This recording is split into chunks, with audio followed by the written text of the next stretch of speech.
നമസ്തേ. ശ്രേഷ്ഠയുടെ പുതിയ അധ്യായത്തിലേക്ക് സ്വാഗതം. കാലടി ശ്രീകൃഷ്ണ ക്ഷേത്രത്തിലേക്കാണ് ഇന്ന് ഞങ്ങൾ വന്നിരിക്കുന്നത്.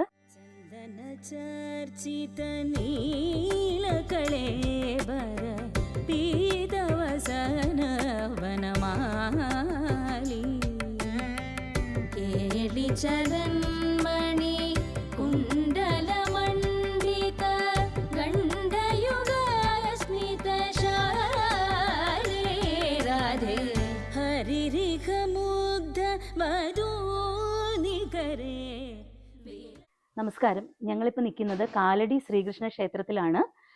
ശങ്കരാചാര്യർ സ്ഥാപിച്ച ഒരു ക്ഷേത്രമാണിതല്ലേ?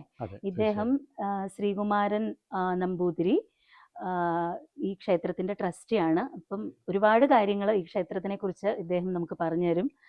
ഏറ്റവും പ്രധാനപ്പെട്ട കാര്യം എന്ന് പറയുന്നത് ഇത് തന്നെയാണല്ലേ, ശങ്കരാചാര്യർ സ്ഥാപിച്ച ഒരു ക്ഷേത്രം. അദ്ദേഹത്തിന്റെ അമ്മയ്ക്ക് തൊഴാൻ വേണ്ടി അല്ലെ, ആര്യാമ്പ ദേവിക്ക് കുലദേവനായിട്ടുള്ള കൃഷ്ണൻ. അതെ. അപ്പോ അതിനെ കുറിച്ച് ഒന്ന് പറയാവോ? തീർച്ചയായിട്ടും. ഈ ക്ഷേത്രം കാലടി ശ്രീകൃഷ്ണസ്വാമി ക്ഷേത്രം ഇന്ന് നമ്മൾ കാണുന്ന മുതലക്കടവ് എന്ന് പറയുന്ന കടവിന് അടുത്തായിട്ടാണ് ആദ്യകാലത്ത് സ്ഥിതി ചെയ്തിരുന്നത്. അദ്ദേഹത്തിന്റെ 5 വയസ്സുള്ള സമയത്ത് ഈ നദി ഏകദേശം 3.5 കിലോമീറ്റർ ദൂരം മാറി ഒഴുകിക്കൊണ്ടിരുന്നിരുന്നു. അവിടെ നിന്ന് അമ്മയ്ക്ക് ദിവസവും ഈ 3.5 കിലോമീറ്റർ ദൂരം നടക്കാനുള്ള ബുദ്ധിമുട്ടും എല്ലാം കൊണ്ട് തന്നെ അദ്ദേഹം ഒരു ദിവസം തളർന്ന അവശയായി കിടന്ന ആര്യാമ്പ അന്തർജനത്തിൻ്റെ അടുത്തുനിന്ന് വന്ന് ഈ മുതലക്കടവിലുള്ള ശ്രീകൃഷ്ണസ്വാമി ക്ഷേത്രത്തിൻ്റെ മുൻപിൽ വെച്ചിട്ട് ഈ പറഞ്ഞു കേട്ടിട്ടുള്ളത് തൊഴുകൈകളും നിറമെഴികളുമായിട്ട് നിന്നു എന്നാണ്. അങ്ങനെ നിന്നുകൊണ്ട് ഭഗവാനോട് പറയും, ആ സമയത്ത് ഒരു അശരീരി പോലെ ഉണ്ണി നിന്റെ കാല് വരയുന്നിടത്തൂടെ നദി ഗതിയായി വരട്ടെ എന്ന് കൃഷ്ണൻ അനുഗ്രഹിച്ചു എന്നും തൻ്റെ കുലദേവനായിട്ടുള്ള കൃഷ്ണന്റെ മുൻപിൽ തന്നെ നിന്നുകൊണ്ട് ആ കാലുകൊണ്ട് വരികയും അതിലൂടെ നദി ഗതിയായി വന്ന് ഈ ക്ഷേത്രം പൂർണ്ണമായിട്ട് ഇന്ന് കാണുന്ന മുതലക്കടവിൽ ആണ്ടുപോവുകയും ചെയ്തു എന്നാണ് ഐതിഹ്യം. അതനുസരിച്ച് പിന്നീട് ഇവിടേക്ക് ഒരു തുലാമാസത്തിലെ തിരുവോണ നാളില് പെട്ടെന്ന് ഇങ്ങോട്ടേക്ക് എടുത്ത് പ്രതിഷ്ഠിച്ചു എന്നുമാണ് ഐതിഹ്യമുള്ളത്.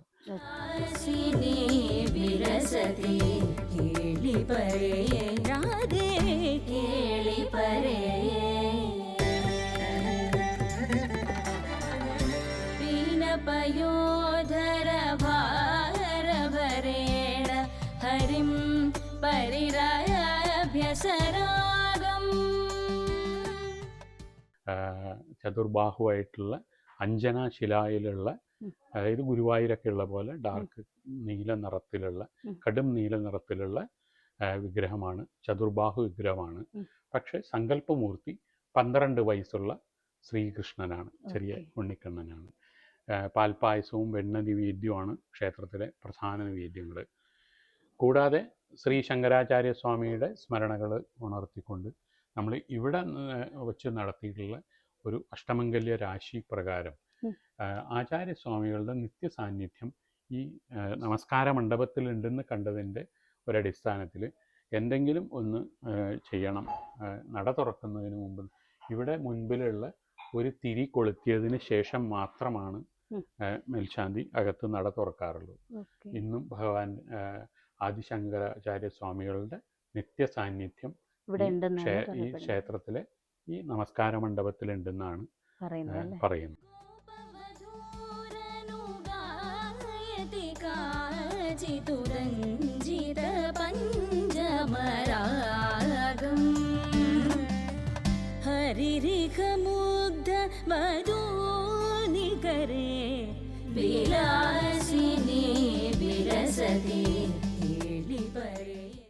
പിന്നെ അതുപോലെ വേറൊരു കഥ ഞാൻ കേട്ടിരിക്കുന്നത്, ഇവിടെ കനകധാര യജ്ഞം വളരെ വിശേഷപ്പെട്ടതാണെന്ന് കേട്ടിട്ടുണ്ടല്ലേ? തീർച്ചയായിട്ടും. കനകധാര സ്തോത്രം ശങ്കരാചാര്യർ ചൊല്ലിയതും സ്വർണ്ണത്തുമനയിൽ അത് വളരെ ദാരിദ്ര്യമുള്ള ഒരു ഇല്ലത്ത് ഉപനയന സമയത്ത് ആചാര്യസ്വാമികൾ ഭിക്ഷയ്ക്കായിട്ട് ചൊല്ലും.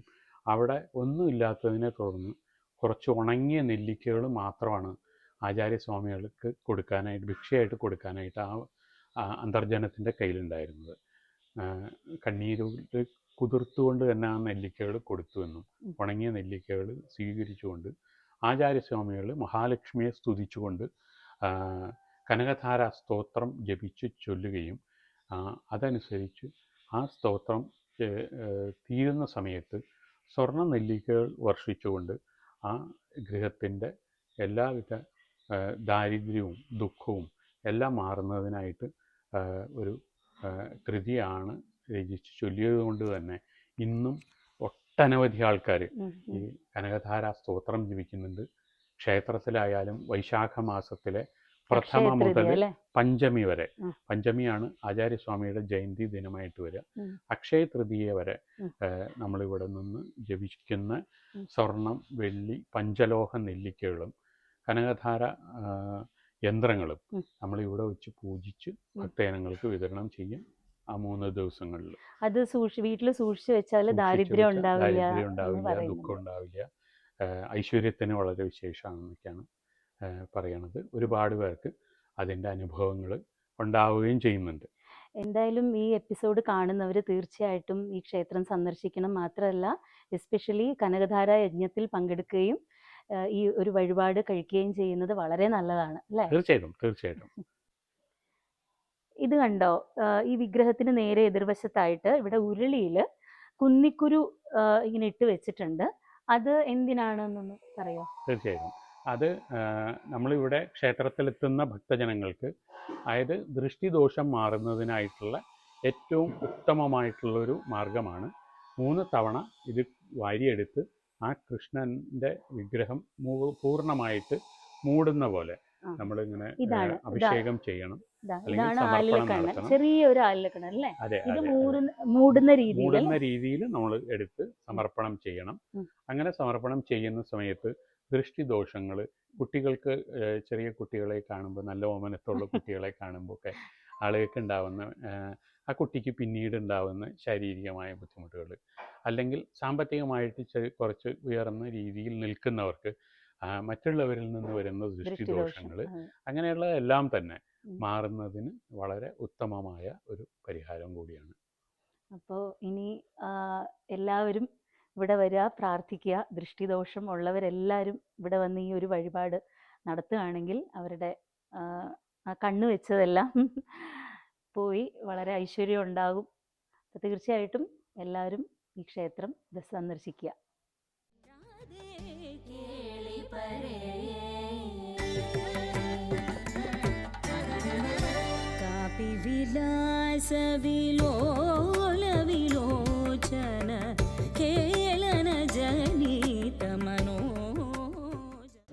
എപ്പോഴായിരുന്നു ആചാര്യസ്വാമിയുടെ ജീവിത കാലം എന്ന് പറയുന്നത് AD 788 മുതൽ 820 വരെയാണ്. 32 വർഷങ്ങളാണ് സ്വാമി ജീവിച്ചിരുന്നത്. AD 795 ഈ ഇവിടെ നിന്ന്, മുതലക്കടവിൽ നിന്ന് ഈ ക്ഷേത്രം ഇങ്ങോട്ടേക്ക് മാറ്റി സ്ഥാപിക്കുകയുണ്ടായത്. അന്ന് സ്ഥാപിച്ചിട്ടുള്ള ക്ഷേത്രം ഇന്നും അതേപടി തന്നെയാണ് നിലനിർത്തിയിട്ടുള്ളത്.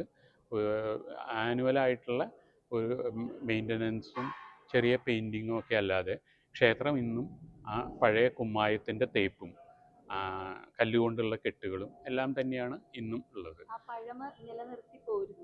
പഴമ നിലനിർത്തി നമ്മളുടെ ഇനി വരുന്ന ഒരു തലമുറയ്ക്കും കൂടി അത് കാണാനും പണ്ട് കാലത്തുണ്ടായിരുന്ന ക്ഷേത്ര നിർമ്മാണ ശൈലികളും ആചാര്യസ്വാമികളായിട്ട് നമുക്ക് നിർമ്മിച്ച് തന്ന ക്ഷേത്രം നിലനിർത്തുക എന്ന് പറയുന്നതിൻ്റെ ഉദ്ദേശമായിട്ടാണ് ഈ നമ്മളുടെ നടവഴികളും എല്ലാം തന്നെ അലുമിനിയം കൊണ്ട് മേഞ്ഞ് താഴെയുള്ള ഓടടക്കം നമ്മൾ പ്രൊട്ടക്റ്റ് ചെയ്തുകൊണ്ടിരിക്കുന്നത്. പിന്നെ ഈ സ്ഥലത്തിന്റെ പേര് പണ്ട് സശലം എന്നായിരുന്നു. പിന്നെ ശങ്കരാചാര്യര് കാല് വരഞ്ഞ് ഇങ്ങനെ പോയതുകൊണ്ടാണ് കാലടി എന്നുള്ള പേര് വന്നത്. അതെ. ഭഗവാൻ തൃക്കാലടിയപ്പൻ എന്നുള്ള പേരും ആയി. കാലടിയുടെ ദേവൻ എന്നുള്ള തൃക്കാലടിയപ്പൻ എന്നാണ് ഇവിടുത്തെ ശ്രീകൃഷ്ണനെ പറയുന്നത്.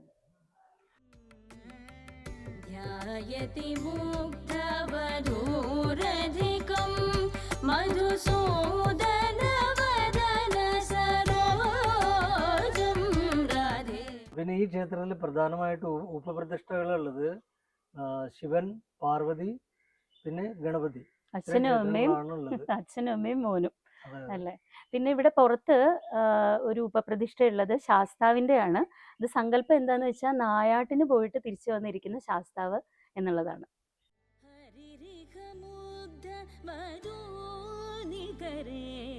विलासिनी विरसति केळि परे राधे केळि परे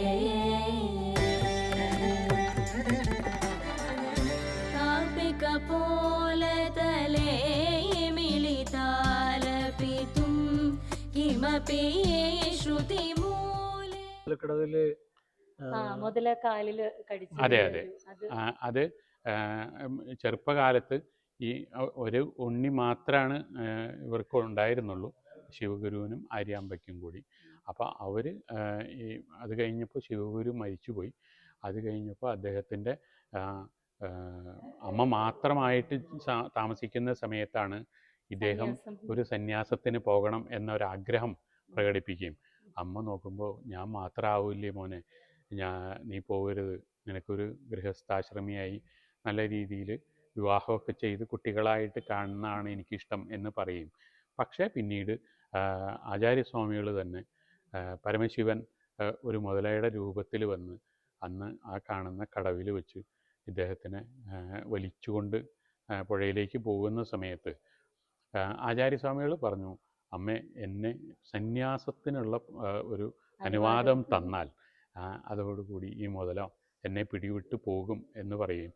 അങ്ങനെ മകൻ ജീവിച്ചിരിക്കുമല്ലോ എന്നുള്ള ഒറ്റ ഇതിൽ അമ്മ എന്ന് വിചാരിച്ചാലും ഞാൻ ആ സമയത്ത് കാലടിയിലെത്തിക്കൊള്ളാം എന്നുള്ള ഒരു ഇതോട് കൂടിയിട്ട് ഒരു ഉറപ്പ് കൊടുത്തിട്ടാണ് ആചാര്യസ്വാമികളുടെ ആപത് സന്യാസം എന്ന സന്യാസം ഈ കടവിൽ നിന്ന് സ്വീകരിക്കേണ്ടത്.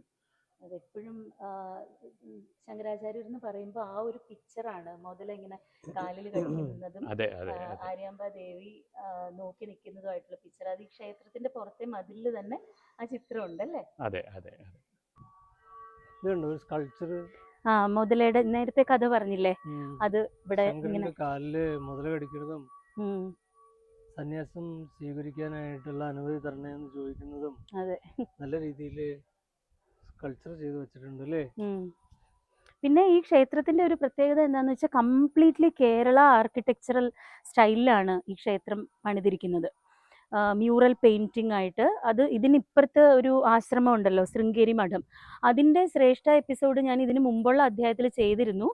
അതിൻ്റെ ലിങ്ക് ഞാൻ ഡിസ്ക്രിപ്ഷൻ ബോക്സിൽ ഇടാം. നല്ല ഒരു ആശ്രമമാണ്, മെഡിറ്റേഷനൊക്കെ ചെയ്യാൻ പറ്റിയ ഒരു സ്ഥലമാണത്.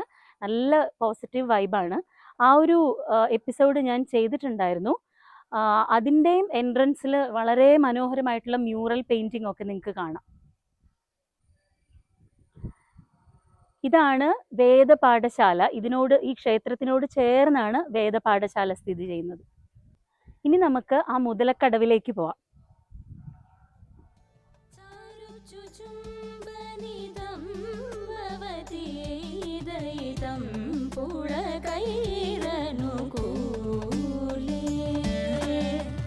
हरिरिखमुग्ध मधुनिकरे विलासिनी विरसति केळि परे राधे केळि परे केळि कलाकुतुकेन चकाचिदमुं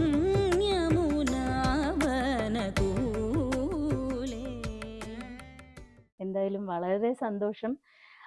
കുറേ കാലം ഞങ്ങൾ എറണാകുളത്താണ് താമസിക്കുന്നത്. എന്നാലും ഈ ക്ഷേത്രത്തിൽ വന്നിട്ടുണ്ടെങ്കിലും ഇത്രയും കാര്യങ്ങളൊന്നും അറിയാൻ സാധിച്ചിരുന്നില്ല. ഈ ശ്രേഷ്ഠ എപ്പിസോഡ് തുടങ്ങിയപ്പോഴാണ് ഓരോ ക്ഷേത്രത്തിനെ കുറിച്ചും ഇതുപോലുള്ള കാര്യങ്ങൾ അറിഞ്ഞു തുടങ്ങിയ. പിന്നെ അതുപോലെ ശങ്കരാചാര്യരുടെ ഒരുപാട് കൃതികൾ ഞാൻ എൻ്റെ സ്റ്റുഡൻസിനൊക്കെ പഠിപ്പിച്ചു കൊടുക്കാറുണ്ടായിരുന്നു.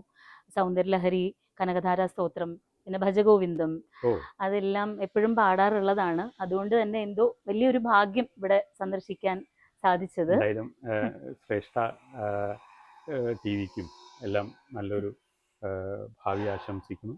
നന്ദി, നമസ്കാരം. Thank you so much. നമസ്കാരം. गुरुचरणाम्बुज निर्भर भक्तः संसारादचिरात् भवमुक्तः गुरुचरणाम्बुज निर्भर भक्तः संसारात् पदचिरात् भवमुक्तः सेन्द्रियमानस नियमदेवं सेन्द्रियमानस नियमदेवं द्रक्ष्यसि निज हृदयस्थं देवं द्रक्ष्यसि निज हृदयस्थं देवं भज गोविन्दं भज गोविन्दं गोविन्दं भज മൂഢമതേ. ശ്രേഷ്ഠ അധ്യായങ്ങളിലൂടെ നമ്മൾ എത്ര പുരാതനമായ ക്ഷേത്രങ്ങളാണ് പരിചയപ്പെടുന്നത് അല്ലേ? അതെ, ഒരുപാട് ക്ഷേത്രങ്ങളിൽ നമ്മളിപ്പോൾ പോയി. ഇന്ന് വന്ന ക്ഷേത്രം ഇതുപോലെ തന്നെ അതിപുരാതനമായിട്ടുള്ള ഒരു ക്ഷേത്രമാണ്. ഇനിയും ശ്രേഷ്ഠ അധ്യായങ്ങളിലൂടെ മറ്റ് ക്ഷേത്രങ്ങൾ നമുക്ക് സന്ദർശിക്കാം. മറ്റൊരു ശ്രേഷ്ഠ അധ്യായത്തിൽ വീണ്ടും കാണാം. നമസ്തേ. വിലാസിനി